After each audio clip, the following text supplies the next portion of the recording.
السلام علیکم ورحمۃ اللہ وبرکاتہ۔ الحمد للہ وحدہ والصلاة والسلام علی من لا نبی بعدہ، اما بعد فاعوذ باللہ السمیع العلیم من الشیطان الرجیم، رب اشرح لی صدری ویسر لی امری واحلل عقدۃ من لسانی یفقہوا قولی۔ معزز سامعین، اللہ تعالیٰ کا فرمان ہے یرفع اللہ الذین آمنوا والذین اوتوا العلم درجات۔ اللہ تعالیٰ ایمان والوں کو بلندی دیتا ہے، عزتیں دیتا ہے، اور اہل علم کے لیے درجات ہیں۔ اور اس شریعت اسلامی کا نبی علیہ السلام پہ وہ نور، وہ روشنی، وہ ہدایت الہی، وہ اللہ کی طرف سے رحمت جو نازل ہوئی، اس کی ابتدا ہی اقرا سے ہوئی۔ اقرا بسم ربک الذی خلق۔ تو یہ دین جو ہے یہ علم کی طرف لے کے آنے والا ہے، پڑھنے اور پڑھانے کی طرف لے کے آنے والا ہے۔ اور تمام انبیاء جن کی دعاؤں کا تذکرہ اللہ حکم الحاکمین نے اپنی کتاب عزیز فرقان حمید میں ذکر کیا ہے، کہیں گناہوں کی معافی ہے، کہیں تنگ دستی اور پریشانی اور بیماریوں کے مارے ہوئے ہاتھ اٹھتے ہیں، کہیں اولاد کے نہ ہونے کی وجہ سے اللہ کی بارگاہ میں محراب کے اندر کھڑے ہو کے دعاؤں اور مناجات کا سلسلہ ملتا ہے، تو کہیں نبی علیہ السلام کو حکم ربانی آتا ہے، وَقُلْ رَبِّ زِدْنِی عِلْمًا، اے نبی کہہ دیجئے کہ میرے علم میں اضافہ فرما۔ تو پہلی بات تو مسلم ہے کہ علم کی فضیلت، جس کی وجہ سے آدم علیہ السلام کو فرشتوں پہ فضیلت ملی، اور وہ علم جس کے ساتھ اللہ تعالیٰ درجات بلند فرماتے ہیں، پہلے اللہ تعالیٰ بلند کرتے ہیں، عزتیں دیتے ہیں، اور اہل علم کے لیے درجات ہیں۔ اور جہاں تیسری گواہی اللہ تعالیٰ نے اہل علم کی دی اپنی وحدانیت پہ، شاہد اللہ انہ لا الہ الا هو والملائکۃ واولو العلم قائما بالقسط۔ شاہد اللہ انہ لا الہ الا هو والملائکۃ واولو العلم قائما بالقسط۔ تو پہلے اپنی گواہی خود اپنی وحدانیت پہ، پھر فرشتوں کی گواہی، اور پھر اہل علم کی گواہی دی۔ تو یہی شرف اور عزت اور رفعت کے لیے یہ مقام ہی بہت بڑا ہے کہ اللہ تعالیٰ نے تیسری گواہی جو ہے اہل علم کی دی، اپنی وحدانیت پہ، اپنی توحید پہ۔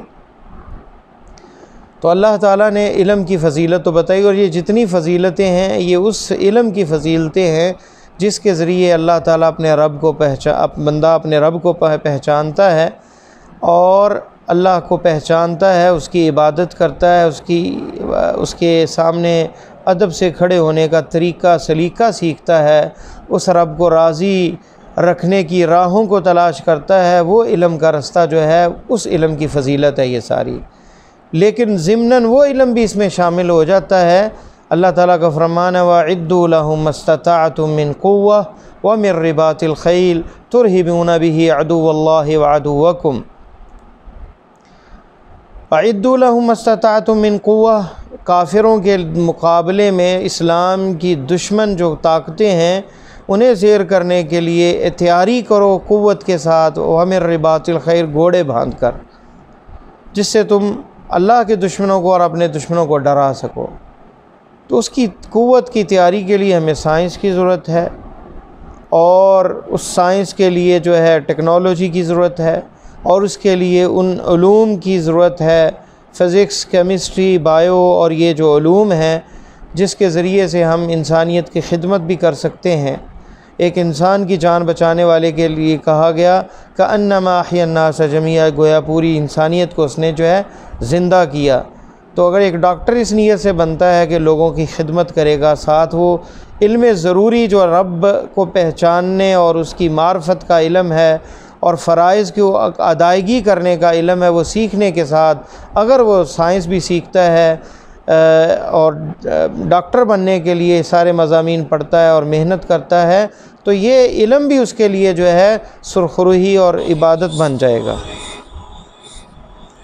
تو یہ ساری چیزیں جو ہیں نیت پہ منحصر ہیں، لیکن بنیاد اور اصل علم جو ہے جن کے لیے جس کے بارے میں حدیث میں بھی آیا العلماء ورثۃ الانبیاء انما الانبیاء لم یورثوا دینارا ولا درہما ولکن ورثوا العلم، اہل انبیاء جو ہیں ان کے وارث علماء ہیں، اور انبیاء نے نہ مال و درہم چھوڑا بلکہ انہوں نے علم کی میراث کو چھوڑا۔ اور صحیح بخاری میں جیسے کتاب الایمان میں ہے کہ ابو ہریرہ رضی اللہ تعالیٰ عنہ نے بازار میں آواز لگائی اور مدینہ کے اندر کہا کہ اللہ کے نبی صلی اللہ علیہ وسلم کی میراث وراثت تقسیم ہو رہی ہے اور تم کہاں ہو؟ سارے لوگ بھاگے ہوئے مسجد میں آئے تو ابو ہریرہ نے کہا رضی اللہ تعالیٰ عنہ نے کہا یہ جو علم کے حلقات ہیں، یہ علم سیکھنے سکھانے کی، یہی تو وراثت ہے اللہ کے نبی صلی اللہ علیہ وسلم کی، اور یہی تقسیم ہو رہی ہے، یہاں علم سیکھا اور سکھایا جا رہا ہے۔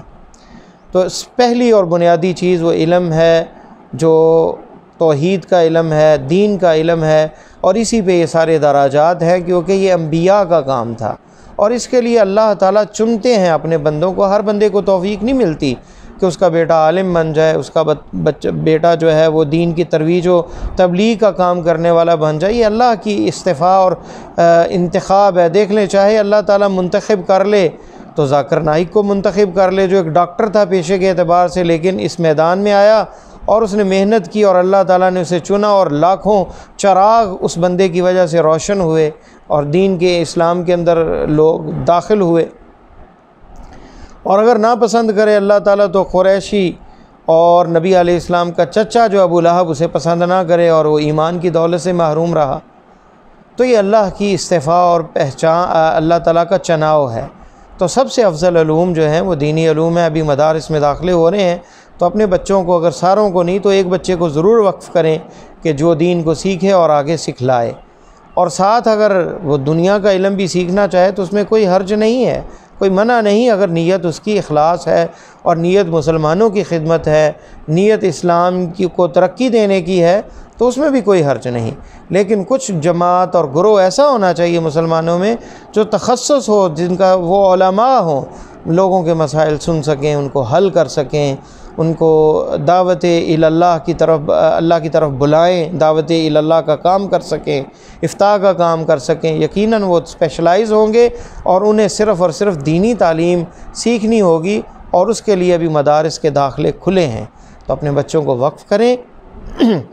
ہمارے جو ہے 80% سے زیادہ بچے جو ہیں وہ اسکولوں میں پڑھتے ہیں، اور 20% کچھ بچے ہیں جو مدارس میں پڑھتے ہیں۔ یقیناً مدارس میں خالصتاً دین کی تعلیم دی جاتی ہے اور دین کے اندر تخصص جو ہے وہ کروایا جاتا ہے۔ باقی دنیا داری کے لیے بہت سے ادارے موجود ہیں، تو ان اداروں میں تخصص دینی تخصص ہے، وہ علم ہے جو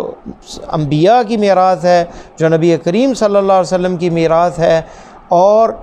یہاں ورثائے انبیاء پیدا ہوتے ہیں اور وہ سیکھتے ہیں اور آگے بھی سکھلاتے ہیں، اور اس طرح یہ صدقہ جاریہ ہوتا ہے۔ نبی کریم صلی اللہ علیہ وسلم جو ہے ان کے اعمال جو ہیں، ان کا ثواب کا جو سٹیٹس ہے یا بینک بیلنس ہے وہ قیامت تک بڑھتا رہے گا، کیونکہ جتنی بھی امت اس دین پر چلے گی وہ نبی کے کھاتے میں اور نبی کے علیہ السلام کے نامہ اعمال میں لکھا جائے گا۔ فرمایا نبی علیہ السلام نے الدال علی الخیر کفاعلہ، نیکی کی دلالت اور رہنمائی کرنے والا نیکی کرنے والے ہی کی طرح ہے، اور نبی انبیاء نے نیکی کی طرف رہنمائی کی، اور آگے جہاں تک یہ جائے گا سلسلہ جاریہ ہے اور صدقہ جاریہ ہے ان کے لیے، اور ان کے اعمال میں اضافہ ہوتا رہے گا۔ اندازہ کریں، امام ابن عبد البر نے اپنی کتاب فضل العلم والعلماء میں کتنی ہی احادیث ذکر کی ہیں، جن میں کہ اہل علم جو معلم خیر ہے اس کے لیے چرند پرند حتیٰ کہ مچھلیاں سمندر میں، چونٹیاں بھی دعائے خیر کرتی ہیں، اور ایک عالم کی فضیلت جو ہے وہ عام بندوں کی نسبت ایسے ہی ہے جیسے چاند کو ستاروں پہ فضیلت حاصل ہے۔ تو علم کی بڑی ہی فضیلت ہے اور اس سے بڑا مقام کوئی نہیں ہے۔ اس لیے عبداللہ ابن مبارک اپنا زیادہ تر مال طلباء اور اہل علم پر خرچ کرتے تھے، علماء پہ خرچ کرتے تھے، کیونکہ یہ صدقہ جاریہ ہے۔ جب تک علم پہ عمل ہوتا رہے گا، نیکی کی طرف ہی رہنمائی کرتے رہیں گے، اور جن کو بلائیں گے وہ آگے بلاتے رہیں گے قیامت تک، اور جب تک وہ سلسلہ رہے گا جاری، ان کے نامہ اعمال میں وہ نیکیاں لکھی جائیں گی۔ اس لیے سب سے بڑی فضیلت جو ہے وہ علم کی فضیلت ہے، اور اس سے عزتیں اور رفتیں اللہ کے ہاں ملتی ہیں۔ یہ دنیا فانی ہے، ختم ہو جائے گی۔ انسانیت کی خدمت کا جذبہ اور مسلمانوں کی قوت اور ٹیکنالوجی کے لیے بھی اگر کوئی علم سیکھنا چاہتا ہے تو اس سے پہلے یہ علم ضروری جو فرائض کا علم ہے، جو مسلمانوں پہ اللہ تعالیٰ نے فرائض اور واجبات ادا کیے ہیں، واجبات جو ہے مقرر کیے ہیں، ان کا علم سیکھنا ضروری ہے۔ وہ معافی نہیں ہوگی، چاہے بندہ سائنس میں پی ایچ ڈی کر لے، جب تک وہ توحید، عقیدہ اور نماز، زکوٰۃ اور جو مسائل اسے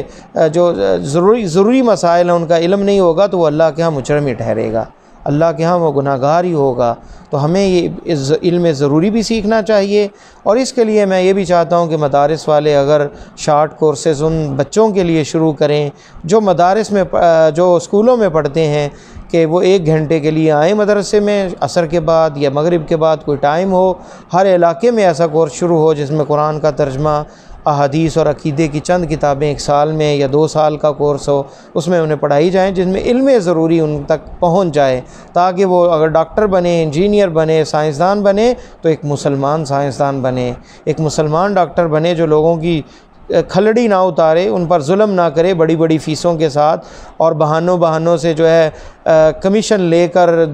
جو ہے میڈیسن والوں سے، اور وہ نکمی میڈیسن لکھ کے نہ دے، بلکہ ایک مسلمان ہو جو تڑپ رکھنے والا ہو کہ غریب اور مسکینوں کے کام آئے۔ اور اسی طرح وہ سائنسدان جو ہے وہ مسلمانوں کے لیے کام کرنے والا ہو، وفادار ہو، یہ نہ ہو کہ اغیاروں اور دشمنوں کے ہاتھوں بک جائے اور اپنی وہ توانائییں اور اپنی قوتیں، اپنی وہ جو مہارت ہے وہ بیچ دے کافروں کے ہاتھ میں، اسلام کو چھوڑتے ہوئے چند ٹکوں کی خاطر بک جائے۔ اور یہ اس وقت ممکن ہوگا جب اسے دین کا علم، ضروری علم جو واجب ہے اس کا پتہ ہوگا۔ تو العلم فریضۃ علی کل مسلم سے مراد وہ علم ہے جو واجبات اللہ تعالیٰ نے اور فرائض ہم پر جو عائد کیے ہیں ان کا علم ہے، جس میں عقیدہ سر فہرست ہے، ایک اللہ کی عبادت، اس میں کسی کو شریک نہ کیا جائے، اور اس کے احکامات کی بجا آوری، اور اس کے ساتھ پیارے نبی صلی اللہ علیہ وسلم کی تابع داری، قرآن کو پڑھنا، اس پر عمل کرنا، اور احادیث مبارکہ جو ہے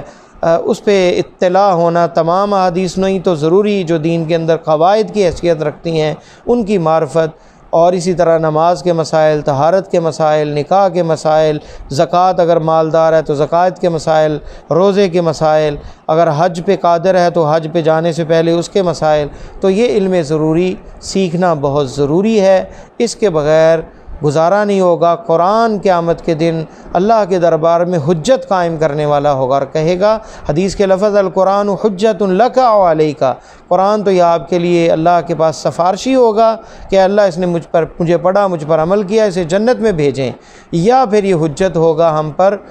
فالعیاذ باللہ کہ اے اللہ میں تیری کتاب تھی، نہ اس بندے نے مجھے پڑھا نہ مجھ پر عمل کیا، اسے جنت میں نہیں جانا چاہیے، جہنم میں جائے، تو یہ حجت ہم پہ بنے گا۔ تو وہ تھے زمانے میں، معزز تھے وہ زمانے میں صاحب قرآن ہو کر، اور ہم خوار ہوئے تارک قرآن ہو کر۔ تو ہمیں قرآن کو مضبوطی سے پکڑنا ہے، اور اس دین کے لیے اپنی اولاد میں سے ذہین ترین بچے کو وقف کرنا ہے، تاکہ ہمارے لیے یہ صدقہ جاریہ بنے۔ اللہ سے دعا ہے کہ اللہ مجھے اور آپ کو قرآن و سنت پر عمل کرنے کی توفیق عطا فرمائے اور خاتمہ ایمان پہ فرمائے۔ سبحانک اللہم و بحمدک، اشہد ان لا الہ الا انت، استغفرک و اتوب الیک۔